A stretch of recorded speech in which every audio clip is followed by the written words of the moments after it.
Hey guys, welcome back to my channel where I share recipes, meal prep, and dinner inspiration. Today I wanted to take the time to explain a little bit about my approach to meal planning and why I meal plan. I basically only have two reasons as to why I meal plan, but they are big reasons. The first one being time. Meal planning saves me time in the grocery store and time in the kitchen. And when I'm spending less time at the store and in the kitchen, the rest of my home reflects that. Having a plan for meals gives me more time for other household tasks and, more importantly, more time for my kids. It also saves me money. Money saved by fewer trips to the grocery store and less food waste. I think meal planning can be daunting for many, myself included, because there are so many moving parts. Recipes, meal prep, grocery shopping. Add into the mix unexpected appointments, picky eaters, the stores not having what you need, which has been my struggle lately. I needed to come up with a simple and flexible plan, which I think I've achieved here. This is the template I use to create our weekly meal plan, and it's available to you in the description box below. Across the top, there are columns for breakfast, lunch, dinner, and snacks. I don't have the days of the week listed on mine because I like to keep things flexible. However, there is space for you to easily write them in. Below the snack column, you'll notice these four little icons that really help me with decision fatigue when it comes to planning dinner. Each one of these represents a different type of meal. We have freezer meal, crock pot, leftovers, and pizza night. I find that having these four meals on the plan gives me the flexibility I need to successfully execute this plan, because things will come up, but these simple and easy to throw together meals will keep us from swinging through the drive-thru or running back to the store for another overpriced rotisserie chicken. On my channel, you can find coordinating playlists that accompany each one of these columns and icons to help you utilize this template. Let me show you how I plan a week of meals for my family. I'm going to start by choosing a crock pot and freezer meal. Again, if you're looking for inspiration or recipes, you can check out the playlists. Now that I have those meals planned, I can start moving things over to the dinner column. We always have a leftover night, and pizza night is homemade from the freezer. Once I've added these four meals to my plan, I'm left with only 3 more nights to plan for. For those remaining 3 nights, I like to choose something quick and easy. I have uploaded some of our favorites here. Okay, that's it. Dinner is done, and because 2 of these meals are already prepared in my freezer and the other is from the crock pot, I'm going to have extra time during the week and flexibility to move things around. So let's say something comes up on this day here. I was supposed to be making spaghetti and meatballs.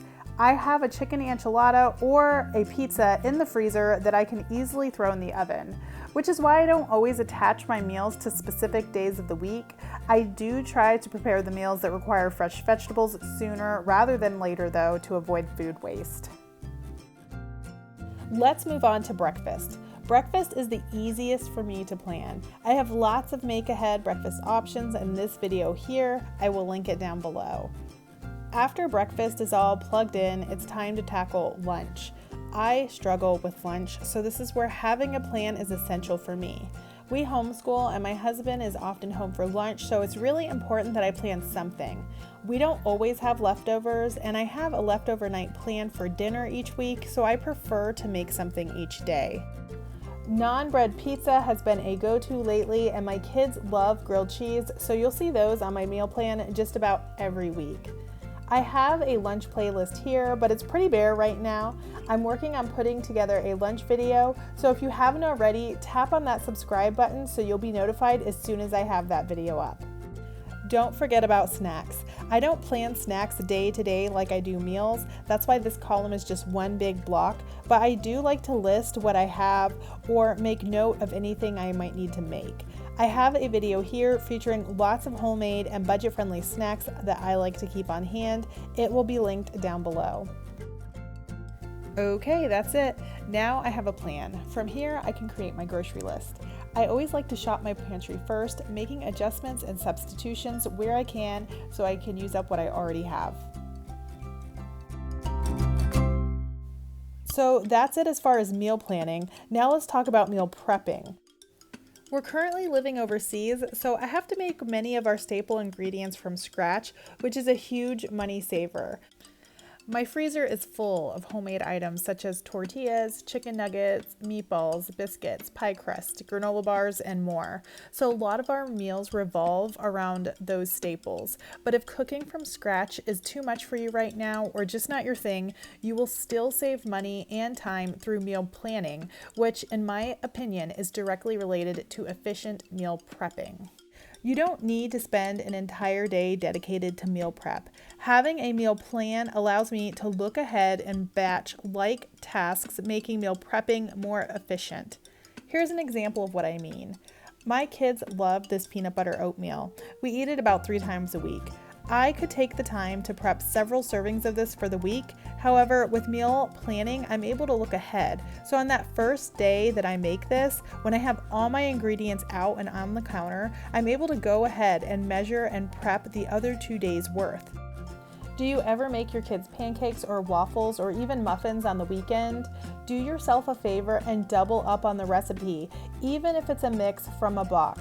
Just dirty those dishes once. Your future self will thank you. Things like lasagna, pot pies, enchiladas, pretty much anything baked in a casserole dish all freeze really well. If I have anything like that on the meal plan, I double up on the recipe, making one for the freezer, which is perfect for when you're plugging in that freezer meal using this template. As I look at this plan we just created, I see lots of time-saving crossover ingredients. For example, I have spaghetti and meatballs planned for dinner this week. I will use that same pasta sauce and those same frozen meatballs for the meatball subs I have planned for lunch and the non-pizzas I also have planned for lunch. These Crockpot pinto beans will go great with these grilled cheese sandwiches I have planned for lunch here, and they actually freeze really well, so if I end up with leftovers, I could freeze individual portions for bean burritos for next week's lunch. They actually make a great side to accompany these enchiladas here. Alright guys, there you have it, how I do the meal planning for our home. I hope you found this video helpful and can utilize the template. As always, your comments are welcome. I would love to know any meal planning tips, tricks, or hacks from you. I would love to make this a place where we can all learn from each other. Until next time.